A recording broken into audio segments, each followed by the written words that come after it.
citizens may receive special identity cards, according to the Tinubu government. The federal government of Nigeria has announced its consideration for the production of identity cards specifically for senior citizens of the country. The initiative will be carried out through a collaboration between the National Senior Citizen Center, NSCC, and the National Identity Commission's Management Commission.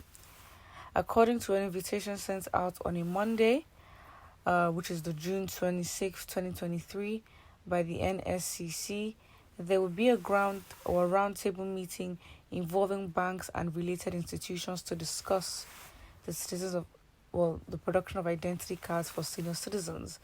The meeting is scheduled for the 27th of June in Abuja. Was scheduled. The initiative aims to streamline services and provide a seamless process for the elderly in accessing various facilities and services.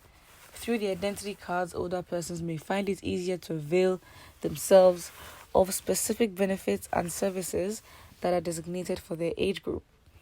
The move is seen as a step towards recognizing the role of senior citizens in the society, making their lives more comfortable by facilitating easy access to essential services. Essential services like what? Well, further details regarding the eligibility criteria for the identity cards and range of benefits and services accessible with the card are expected to be discussed during the roundtable meeting. This is great, fantastic, but it's like we discuss a lot of things in action, and I think the problem is that, well, let's look at the comment section first. This comment says, "This is a very good initiative for senior citizens. I pray it will be actualized soonest." But that's the thing, now we're praying it to be actualized. What's the point of discussing something that is not going to be in action? Like, if it's a thing where they've decided and, there are more meetings, but it's like the first meeting, that's how we speak too much. The first meeting, these are now where the main things will be discussed. And that is why we say they lack competence, because a lot of the times when they explain or they say, we're going to do this, we're going to do that, they had not even properly thought of what they are going to do. For example, what kind of benefits? How would the cards and identification be produced, and where would they be? Where would these senior citizens go pick them up? What is the criteria and the eligibility for getting these cards? They don't discuss that, and then they tell you that is what we are going to discuss. Come on. It's like, is this how we really want to do things? And that's like, for people accepting this and saying, wow, this is okay, this is amazing. It's not good enough. It's not even bare minimum, it's not even standard. It's like you want to start something, you're in the research and development phase, and you're announcing that you're going to do it. Build capacity to actually get it done, know how to execute, and speaking is the worst thing you can do, because you actually don't put yourself in a favorable position to achieve it. That is the problem.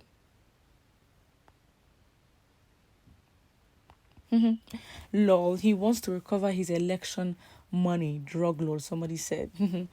So people so determined not to see the poor breathe. What an ambition. Very funny, because you understand the popular saying by Tinubu, asking and allowing us to let the poor breathe.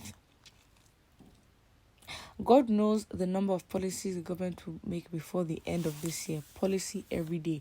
And that's the thing. You're discussing these policies. They have not been enforced. And that's why it's very jarring to see people comment on Tinubu's time in the office and say, wow, he's such an amazing man. Wow, look at this. So active. I can already see the difference between his regime and Buhari's administration. And I'm like, relax. Like, he hasn't done, the only thing he's done is remove fuel subsidy. I look at the effect of that. But everything else has not been established or put into effect. So why are we commending and saying, wow, I can't believe he's done this? Especially when you have policies and his government that would discuss things. Not even his government, that's how it's been. The template has been like that. But it's like they discuss all these things, yet it's like you don't implement them. And then you come to Nigerians telling them what you will do instead of what you should have done. it's like you lose credibility, and I think it's very sad. It just doesn't make sense. And I think they're doing the typical things because they want to keep their names in our mouths. They want to do and say things to make us keep talking about them. And I just think, let's not talk about them. Let them until they come and prove the results. Because I think the fact that people talk is a way for them to prove themselves and say we are doing something. No, it isn't. If you don't see it, and I think because Nigerians, I'm like, are we that impressed? Because the fact that this has happened and everyone's saying this is such a good thing, you see the government has done an amazing thing, and so they sort of indoctrinate us and sort of cloud our judgment and make us think that because they are planning to do it, they have done it, and so that's acceptable. And then when it's time to then, discuss, or for example, a situation will come up where we have to, talk about what Tinubu's regime has done. This will be one of it. But that is actually if it's actualized. But a lot of things that are not actualized, because it's been talked about, we then assume that the fact they talked about it shows their intentions and means that they're good leaders. And I'm like, that could be farther from the truth. Put what you think about this in the comment section below, and do not forget to like and subscribe.